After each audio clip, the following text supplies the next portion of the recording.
All right. So let's go ahead and get started.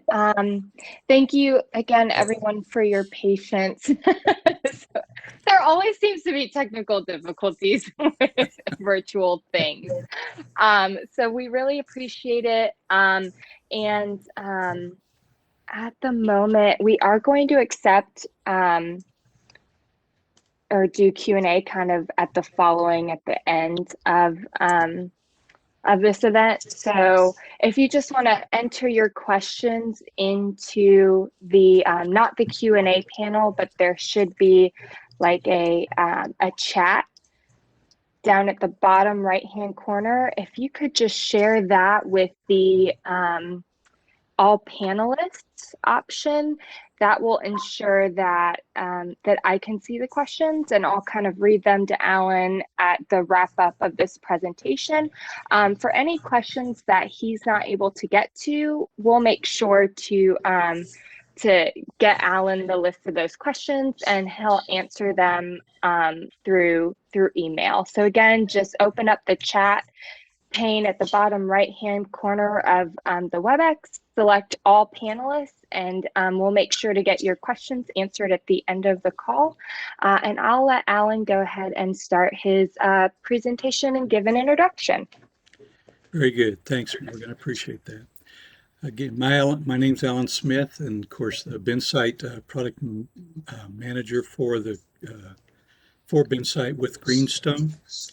And appreciate your patience this afternoon also. I'm kind of rattled yet. If you're noticing, I've got a beard. That's my shelter-in-place beard. So kind of grew that while I was hanging out here at home working. Welcome to the webinar where we're going to be discussing the preparing for and receiving, optimizing the 2021 wheat crop. And just a comment, when I settled on the topic for this webinar, we'd just gone through a deep freeze in the wheat belt. And of course, I was beginning to hear, following that, the challenges that we may be facing as far as freeze damage possibilities and what that can mean as far as the impact on the quality, wheat quality, and kind of led to the topic that I wanted to have today. But I do know wheat's resilient. I've heard that from different talking heads, and of course, it may be pretty spotted as far as what we find the damage from the freeze. We do have drought too, so it's kind of both impacting us. Okay, trying to get it to progress here. There we go. There we go. I want to introduce my special guest today, Barb Grove. And I want to visit with her about how their handling of the wheat crop and gain insights on some of her company practices of what she does. Barb Grove is a quality systems manager for Central Valley Ag, and she's been a user of the binSight bin management software since early on, an early adopter actually, and Yes. So she's one of those that I go to at times for input, wisdom on quality management, on ideas that many times it helps in determining enhancement and direction of the actual binSight product. So thank you, Barb, for joining me this afternoon. I appreciate it. Yeah, you're welcome. And as you can see, I did not do quarantine in place beard such as Alan's. Thank goodness. Okay. Would you take just a moment to tell us kind of what you do or your role in your company?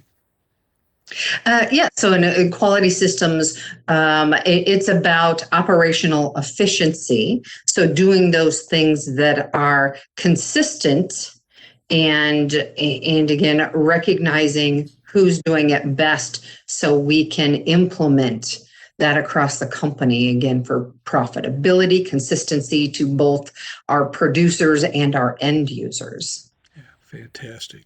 Very good. All right, let's jump in. Barb, you'd mentioned to me earlier as we'd had some discussions prior to today that some of the sites will have some carryover inventory. And so I just wondered if you could talk a little bit about what you do in preparation with some of that carryover and maybe some of the bin preparation just before you start receiving wheat.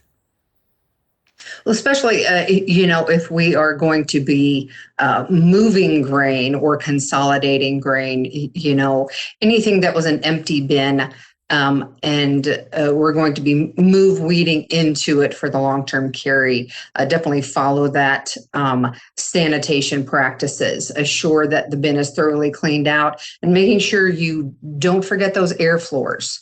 Your air floors and air duct, that is where, your insects can harbor. So as new weed is coming in, you could have started your own infestation. So assuring that we start with a clean bin. If it is a clean bin to start with, or we've emptied it, doing a bin treatment, a spray down, so that we catch any of those things, again, that might be in a spout, might be on a conveyor, to be sure that we aren't causing ourselves our own issue. We do make sure, as we are cleaning out a bin, we go and mark that in our history in our binSight and put that on our bins, so we keep track of what we've done each bin, so that we can look back if we find a problem. I think that or assuring we have a good place to start. If we will be combining bins, hey, we've got some old wheat in it, but we've got plenty of, if you want to say, we don't want broken space. We don't want a partially full bin that we can't utilize the rest of that space. Making sure we've either turned or cored, get good sampling, so that if we are going to add bin to it, we are doing like quality. Very good. And you made me think, and that's one of the reasons why I had this particular screen of in binSight. This is a list view, and recently, from some of the feedback, like what you're sharing, there were those that said, can we get a kind of an at a glance for a facility or an annex of what the first load in a bin, or maybe, well, not maybe, or the when it was last cleaned, and Yes. even last bin transfer. So that information is easy to see. It's in some of the reports, but it's also right there on the list view. And it can give you, like, looking back here, I've got some grain that dates way back. And as you said, that's potential for some real problems. It's something that need to be addressing. Last cleaned, and is interesting, that last blend transfer. Whenever I was wondering what that request was about, I heard that some like to see when that last transfer was made, because they treat many times on that last transfer, or on that transfer. So again, that's what we have in that list view.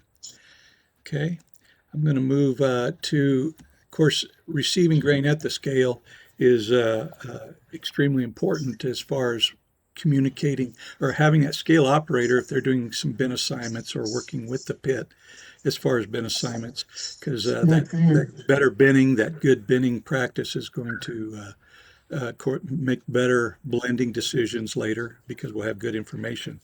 But what do you use to communicate? Well, first of all, to your scale operators, where the bins are going to necessarily, or which bins are going to necessarily be used for what quality? Definitely the communication between all those at the location. And I stress when I'm doing kind of preseason training and communication, that, if somebody hasn't discussed that, at the start of every shift, where we're putting different qualities, and where those, maxes and mins are, somebody should be asking. The majority of our scales, may put a little mini whiteboard up, and, hey, a couple hours later or at noon, call back out and say, hey, are we still using these bins? That's an important piece. But we utilize the remarks comment. Both for those at the scale and anybody else who may be utilizing the binSight bin board, so that we can pop out there some little thing that we want to make sure everybody is aware of, whether hey, this bin holds, maybe it's a toxin. We might post that on there, or this bin is a high damage, or this bin is a high moisture bin.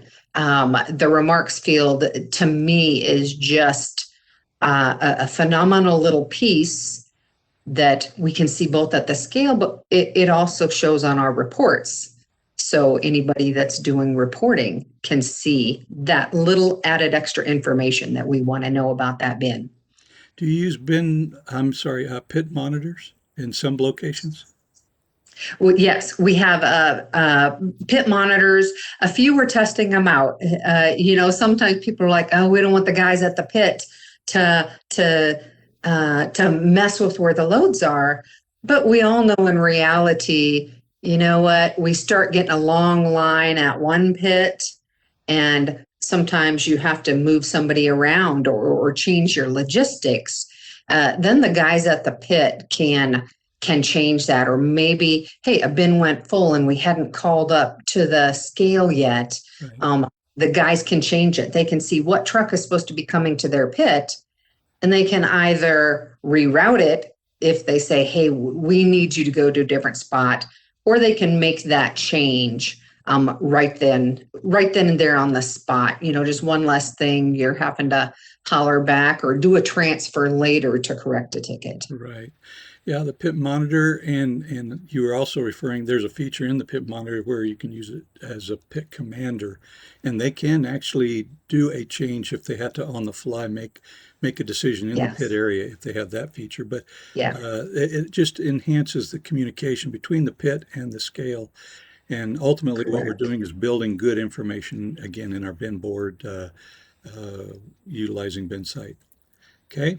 So as that information does begin to build in our bins, I know you've got access to all your sites' bin boards. Yes. Are there others that are in your organization that monitor and watch that right along with you, and maybe they even interact with the site manager some on the quality as it's starting to come in?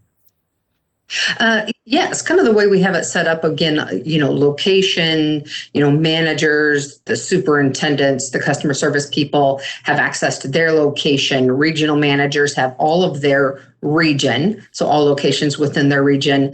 So, a manager or a regional manager can just pop back and forth through his locations or do a quick report, see, hey, what's going on. Our VPs of operations also can take a look at things to see, hey, how things are going. What are some of those grades that I'm seeing out there? And also our marketing team. All of our marketers have access, and actually our logistics department have access to binSight. So, our marketers can kind of see what's going on, yes, maybe in the, or truthfully in the accounting side of the system. Yeah, they can see what's coming in as a lump sum average at a location. But it's also nice to see for marketers to be able to see the segregation, so they know, what, I might be able to capture this location's got different qualities or different proteins, or, as you said earlier, what if there is scab or toxins? So they can keep track of that and know I might be able to mark it easily if I have a quick sale, or we need to do a little something with this first. Right. On some of the early wheat that I would get before we had these kind of tools like binSight and some of the features of the one-way scale, we'd have to take a probe and probe our sample bucket or barrel. Yeah. And that would be the way we would determine what kind of quality we'd submit that. It worked, I guess, to an extent, but this is so much better. And it communicates, like you say, throughout the organization, those key decision makers. Correct. Okay. Now, you've indicated to me that your favorite report in binSight's have been inventory by product. Yes. And, Yes. what makes this report your favorite?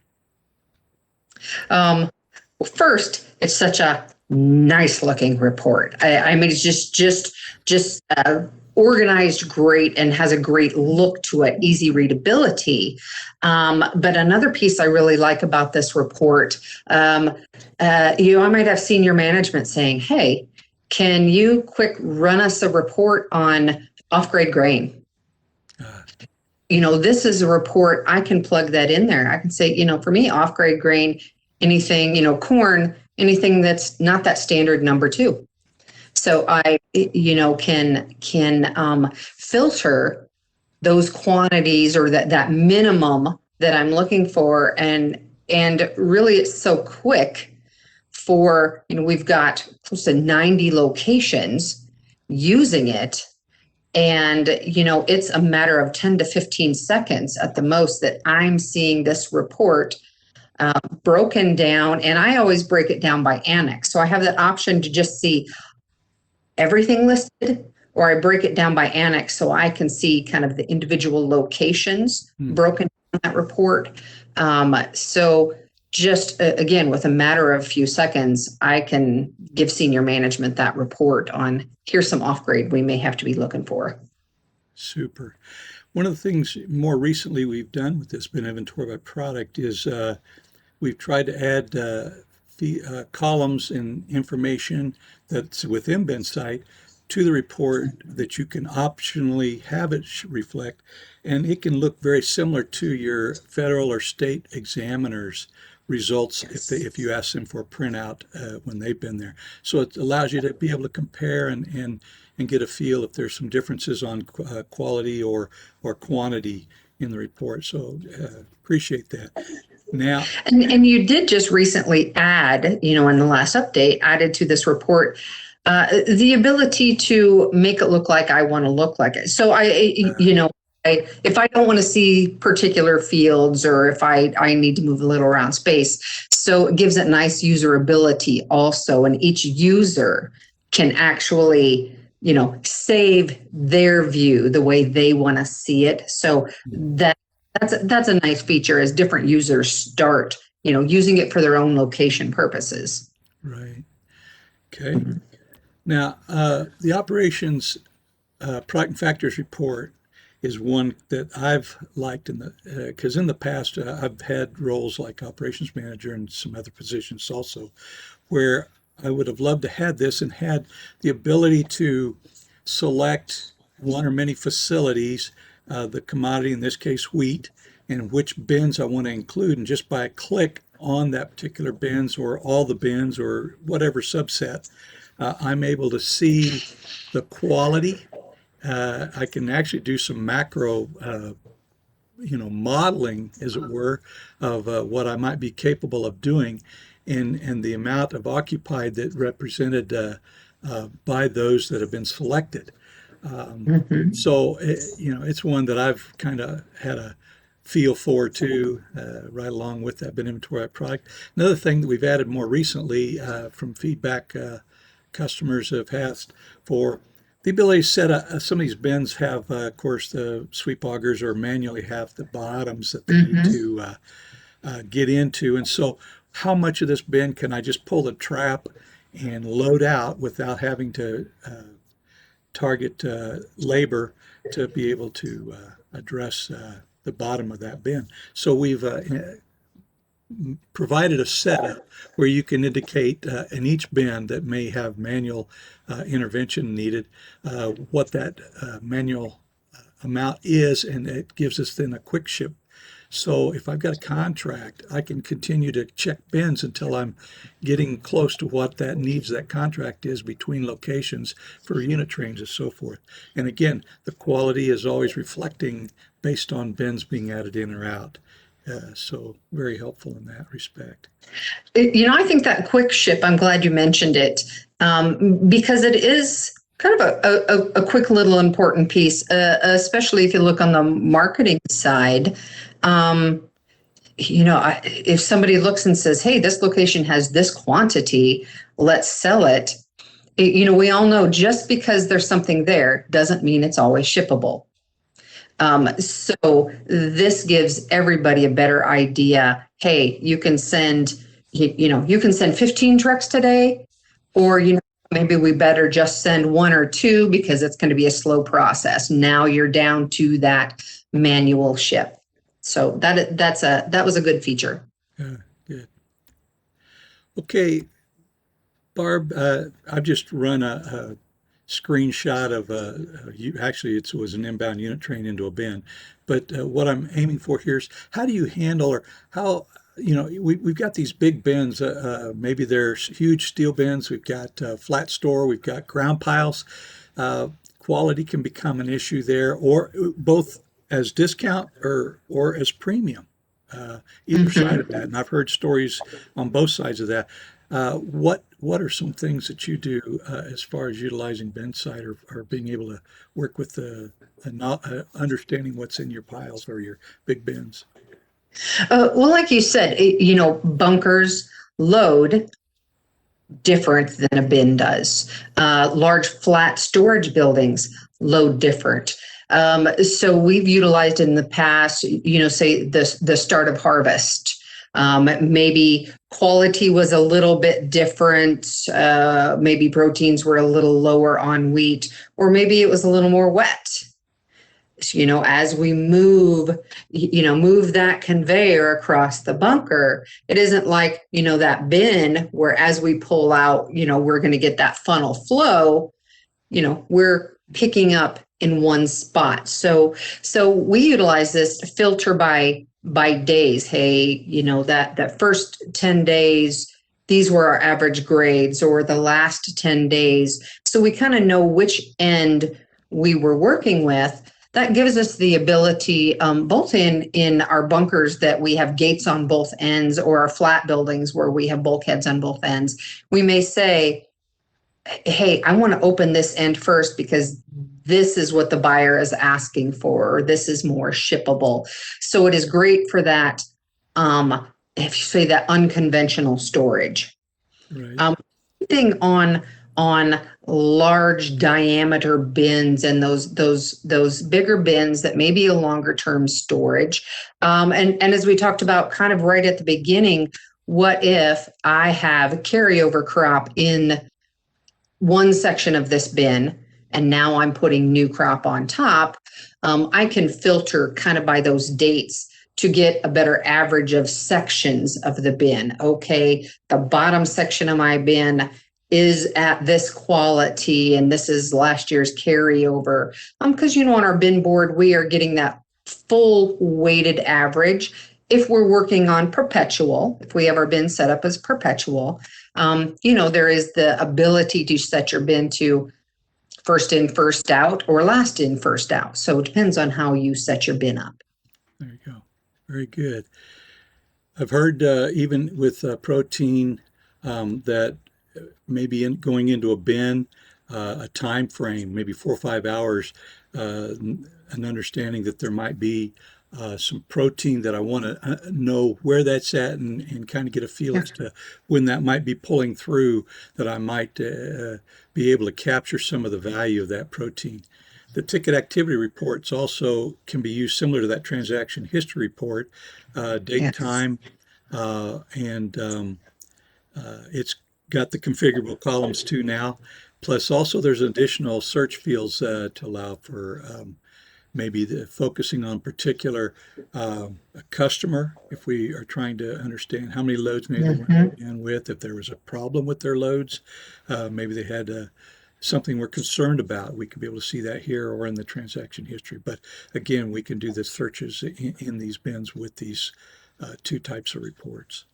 Yeah, I utilize that a lot. If I'm looking I'm trying to see what happened at a particular time, I'll start with very few filters. I may just do a date range and then see what I see on the report. And then I start adding filters to get what I want. Like you said, like the account, the location, shipping outbound to somebody, and then I may want to see it all, but then I can delve down into particular end users, or like you said. So different filters are really great in here to get what I want to see.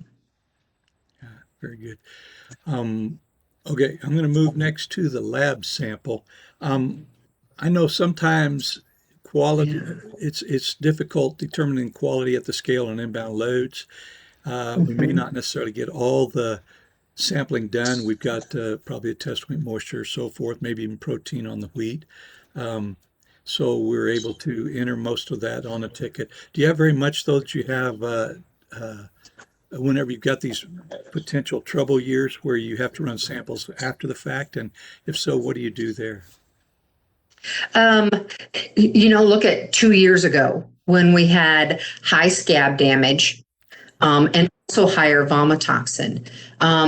We were doing daily composites on our vomitoxins, and so as we were running those, locations then would go back. If they knew they were not just keeping daily composites, but then they would also keep another container there for bin composite, and they would then each day go in and add a lab sample for that day's vomitoxin test, so that was averaging into the bins, so that everybody was aware, this is what I have going on in this bin. We utilize lab sample, I'll say on protein.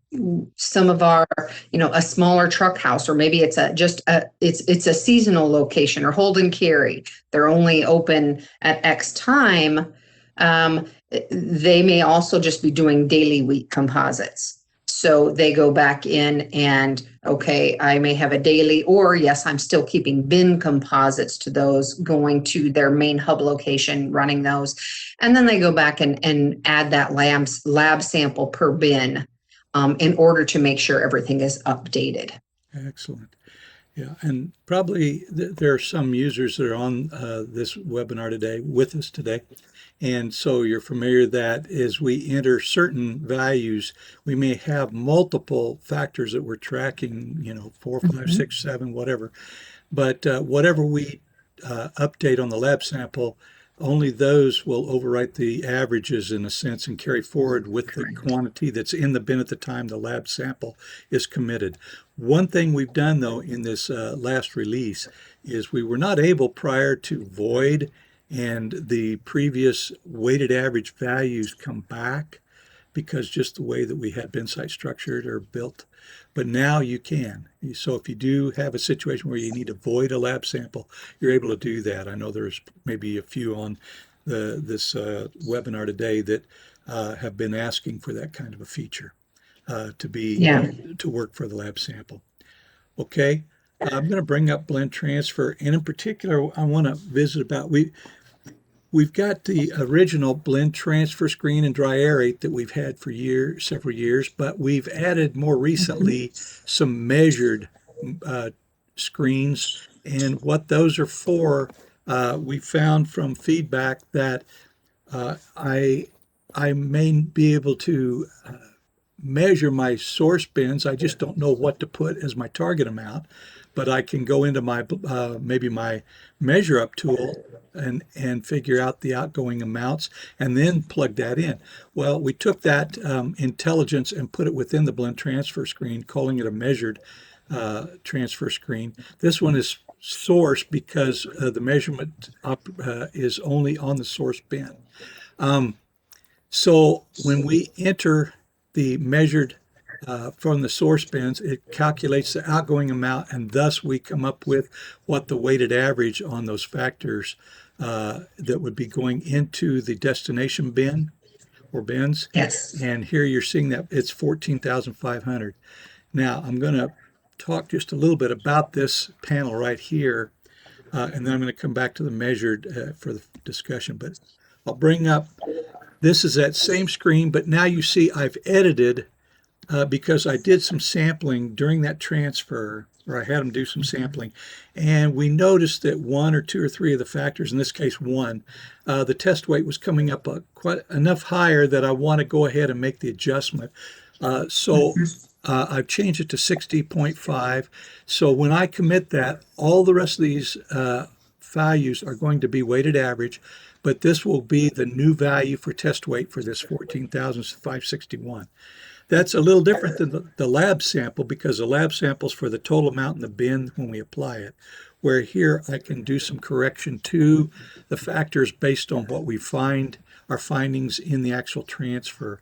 And the closer we can keep these factors to true, the better we are in our final blends and or loadout, so that we can address and not over deliver or under deliver on our loading orders or our contracts.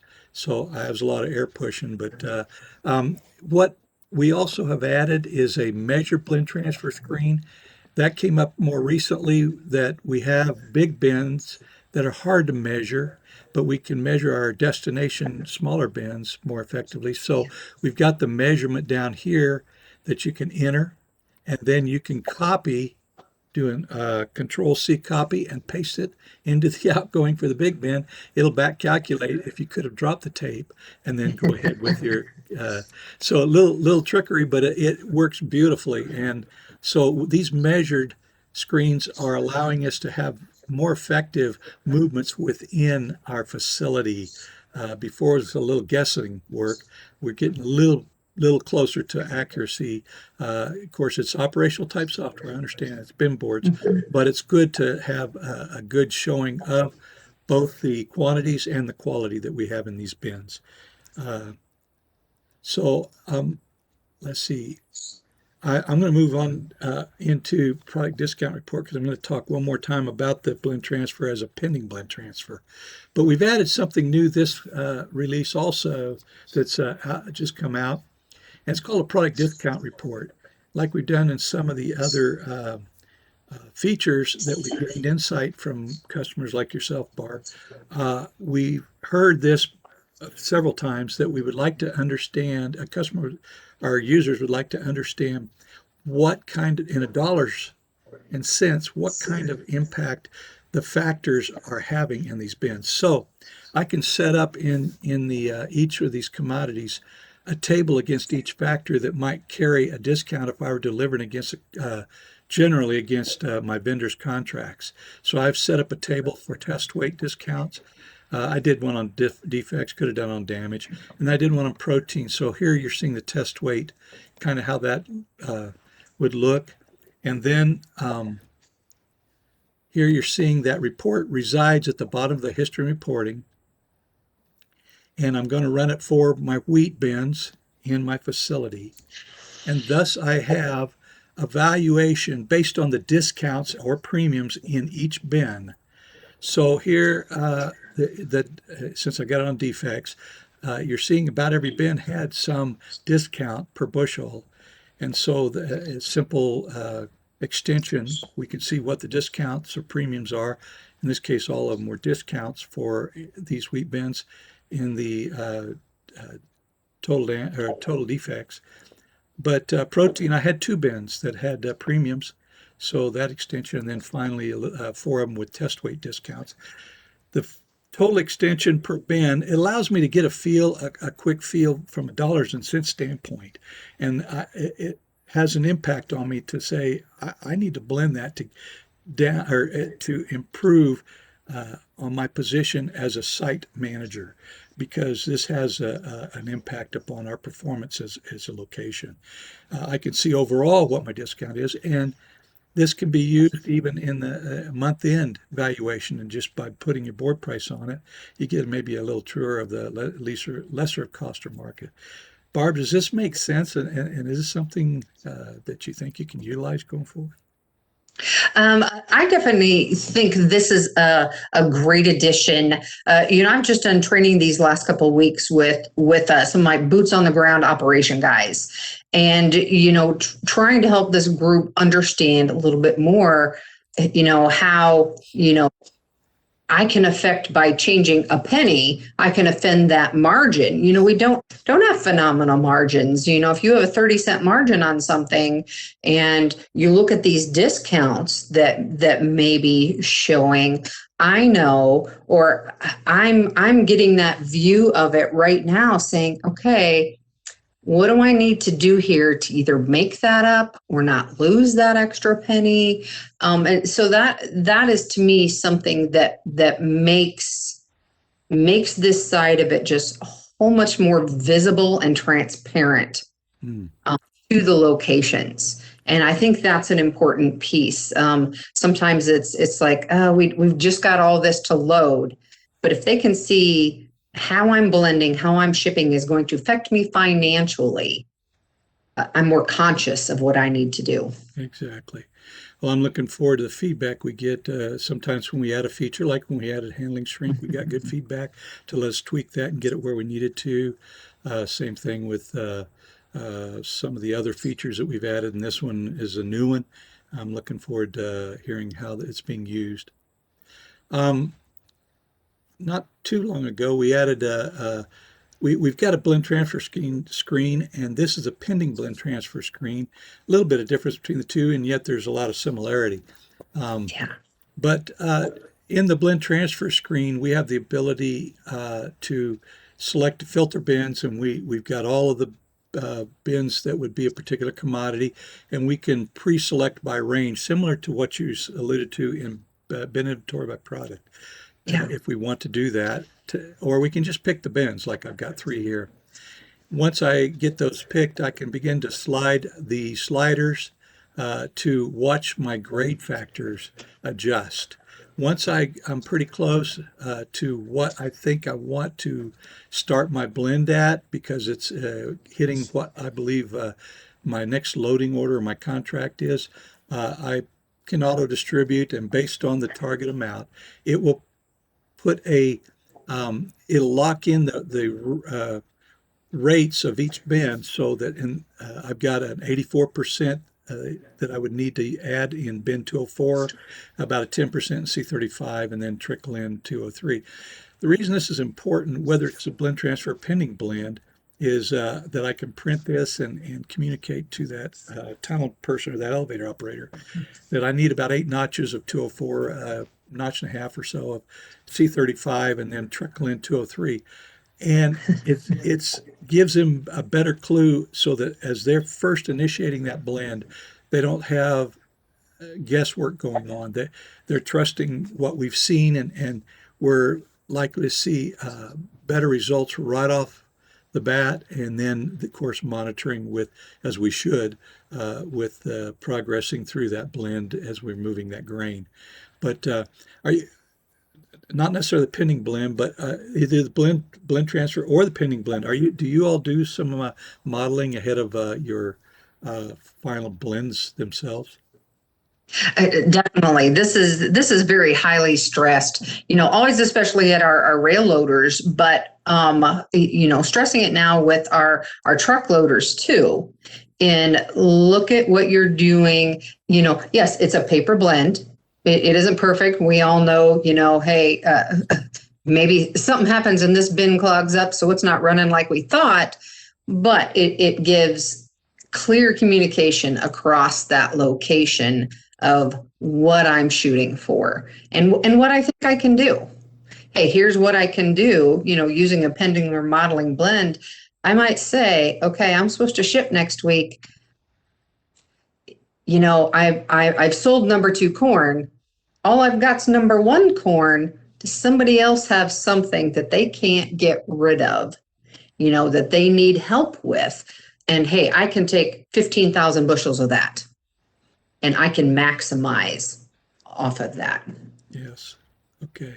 The pending blend screen, the difference between it and the blend and transfer screen is a pending blend, then you can save this and then pull it back up and execute on it at a later point. Here you're seeing the pending blend menu that's under history and reporting.